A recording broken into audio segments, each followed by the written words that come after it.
नमस्कार दोस्तों, आज की ताज़ा खबर। तो अब भारत की तरफ से अमेरिका पर एक बहुत बड़ा शिकंजा कसा जा चुका है, क्योंकि अमेरिका की एक कंपनी अपने द्वारा की गई कुछ चंद गलतियों के कारण भारत के घेरे में बुरी तरीके से फंस चुकी है। हम बात कर रहे हैं अमेरिका की एरोस्पेस के मामले में।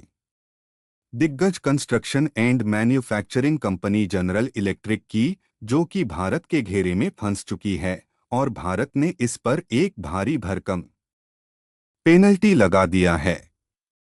और हिंदू की इस रिपोर्ट में आप साफ साफ देख पाएंगे कि India invokes penalty clause against General Electric for engine delays for LCA Mark 1A।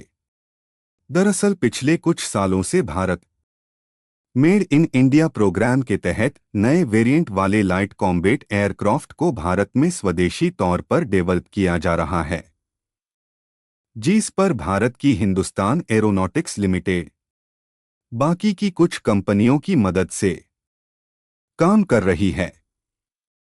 लेकिन इसमें उपयोग होने वाले इंजन का कॉन्ट्रैक्ट अमेरिकी कंपनी जनरल इलेक्ट्रिक को सौंपा गया था, क्योंकि अमेरिका की यह कंपनी एयरक्राफ्ट के इंजन बनाने में काफ़ी ज़्यादा माहिर है। हालांकि इस कंपनी ने कॉन्ट्रैक्ट तो ले लिया था, लेकिन तय की गई समय सीमा के अनुसार आज 18 महीने से भी ज़्यादा की देरी हो चुकी है, जिससे भारत में शुरू किए गए लाइट कॉम्बैट एयरक्राफ्ट बनाने का प्रोजेक्ट लगभग पिछले 2 सालों से लटका हुआ है। लेकिन अमेरिका की यह कंपनी अभी भी भारत को एक के बाद एक बहाने बता रही है, जिसके कारण भारत को मजबूरन अमेरिका की इस कंपनी के खिलाफ एक भारी भरकम पेनल्टी लगानी पड़ी है, जिससे अमेरिका को काफी बड़ा झटका लग रहा है। नॉइस पूरी डेवलपमेंट को विस्तार से समझेंगे और आपको यह भी बताने वाले हैं कि कौन सी पेनल्टी अमेरिकी कंपनी पर भारत के द्वारा लगाई गई है।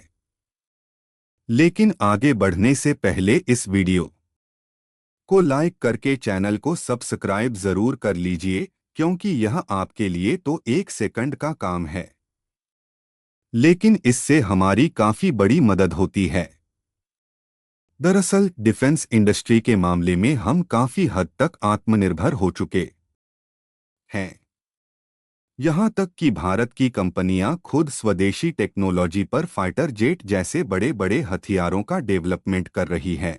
लेकिन फाइटर जेट जैसे आधुनिक हथियारों के लिए नॉइस ताकतवर इंजन बनाने के मामले में हम अभी भी पूरी तरह से आत्मनिर्भर नहीं हो पाए हैं, और इंजन की सप्लाई के लिए आज भी हमें जर्मनी, अमेरिका और फ्रांस जैसे देशों की तरफ हाथ फैलाना पड़ता है, और इंजन के मामले में पूरी तरह से डिपेंडेंट होने के कारण यह देश इसका फायदा अच्छे तरीके से उठाने लगते हैं। और साल 2024 की शुरुआत में जर्मनी ने बैटल टैंक्स में इस्तेमाल होने वाले इंजन की सप्लाई अगले 4 सालों तक देने के लिए मना कर दिया था। लेकिन भारत की DRDO यानी कि Defence Research and Development Organisation पिछले कुछ सालों से टैंकों के इंजन पर फोकस कर रही थी, इसीलिए उसको 1 से 1.5 महीने के भीतर खुद बना लिया। लेकिन लड़ाकू विमान के केस में ऐसा बिल्कुल भी नहीं है, और पिछले 2 सालों से अमेरिका की जनरल इलेक्ट्रिक कंपनी भारत को बड़े अच्छे तरीके से नचा रही है। नॉइस और इस रिपोर्ट में आप साफ साफ देख पाएंगे कि अमेरिका के द्वारा इंजन की सप्लाई में देरी होने के कारण तेजस मार्क 1A फाइटर जेट का जो प्रोडक्शन करने का प्रोजेक्ट है वह हाल्ट हो चुका है, यानी कि रुक चुका है, और इसका नेगेटिव प्रभाव हमारे भारतीय वायुसेना पर देखने को मिल रहा है। दरअसल भारत में 1983 के दशक में अपनी एयर फोर्स को मजबूत बनाने के लिए और लड़ाकू विमान के डेवलपमेंट में आत्मनिर्भर बनने के लिए तेजस परियोजना की शुरुआत की गई थी। क्योंकि उस समय हमारे पास जो रूस से खरीदे गए पुराने MiG-21 लड़ाकू विमान थे, उन्हें रिटायर करके उनकी जगह पर हल्के और नए लड़ाकू विमान लाया जाना था।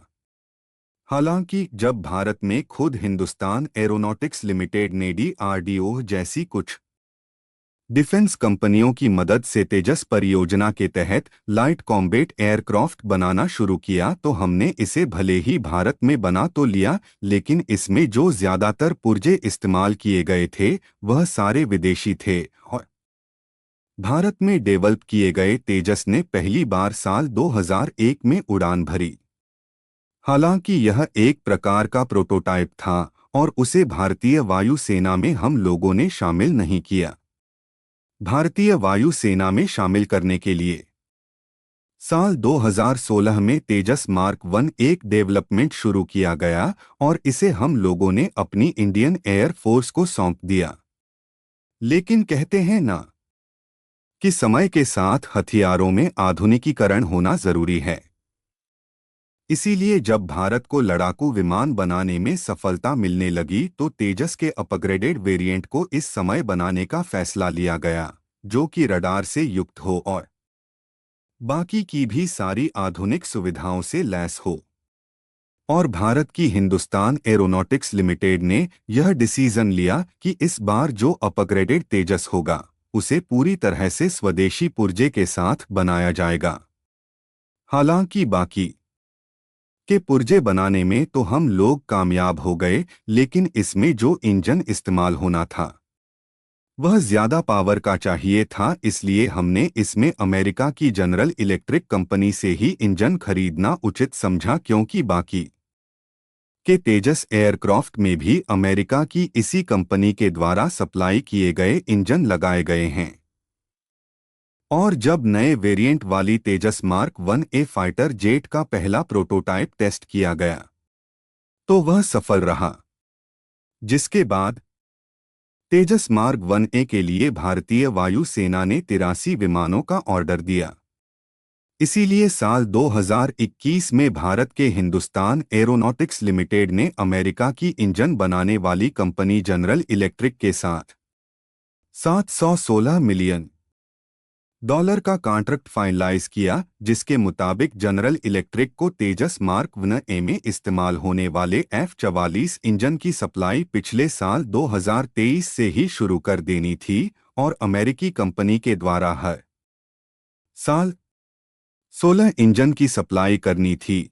लेकिन साल 2023 में तो यह हो नहीं पाया और आज साल 2024 भी बीत रहा है, लेकिन अभी तक भारत को इंजन की सप्लाई नहीं मिल पाई है। हालांकि यह दोनों देशों के बीच चलने वाला एक लंबे समय का कॉन्ट्रैक्ट था, इसलिए इस कॉन्ट्रैक्ट में पिछले साल मॉडिफिकेशन किया गया और जनरल इलेक्ट्रिक द्वारा बनाया गया F-44 का मॉडिफाइड इंजन 414 खरीदने की बात की गई, क्योंकि नया वाला इंजन पुराने वाले इंजन से 35% ज्यादा ताकतवर है। हालांकि आज साल 2024 बीत रहा है, लेकिन अभी तक हिंदुस्तान एरोनॉटिक्स लिमिटेड को किसी भी प्रकार के इंजन अमेरिकी कंपनी जनरल इलेक्ट्रिक की तरफ से सप्लाई नहीं की गई और तय की गई समय सीमा के अनुसार आज 18 महीने की देरी हो चुकी है।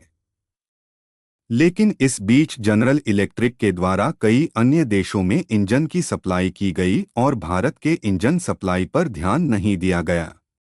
इसलिए भारत को मजबूरन ही जनरल इलेक्ट्रिक पर ठोस पेनल्टी लगानी पड़ी। हालांकि यह दंड किस प्रकार का होगा इस बारे में कोई भी जानकारी उपलब्ध नहीं है, लेकिन यह बताया जा रहा है आर्थिक पेनल्टी तो बिल्कुल भी नहीं लगाई जाएगी और यह हो सकता है कि दोनों देशों के बीच कॉन्ट्रैक्ट में ही फेरबदल किया जाए, जिससे अमेरिका का दिवाला अच्छे तरीके से निकलने वाला है।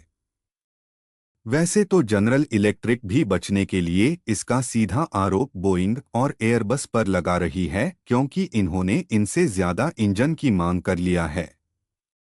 इसलिए इस बात की संभावना है कि 2025 के मार्च तक इंजन की सप्लाई शुरू की जाए।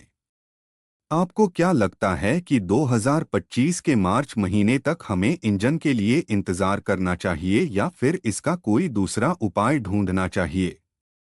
अपनी राय कमेंट में ज़रूर बताएं और इस वीडियो को लाइक करके अपने मित्रों तक शेयर ज़रूर करें ताकि उन्हें भी जानकारी मिल सके। इसी तरह और भी नॉलेजेबल वीडियो देखने के लिए चैनल को सब्सक्राइब करके बेल आइकॉन को डोट ऑल पर ज़रूर सेलेक्ट करें। जय श्री राम।